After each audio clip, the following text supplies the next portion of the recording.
We're all dealing with a lot of stress right now. Nobody needs school to be another thing that's stressing them.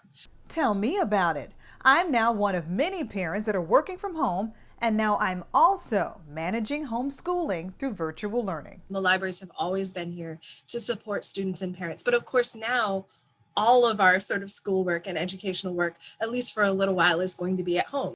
Well, one thing's for sure, parents have got a whole lot more pressure to step up to bat. But Amanda says, don't worry, the library is here to help. What you might not have in your pocket is how they're doing math these days. And the library is here to help you with that. That's right. The library has live tutors from 1 o'clock in the afternoon to 11 o'clock at night, 7 days a week.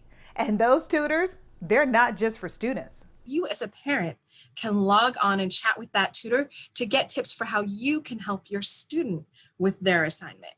Tutors speak English and Spanish, and they can help you from kindergarten all the way up to college level. Parents are going to be able to do what they need to do, and we are here to help them do it.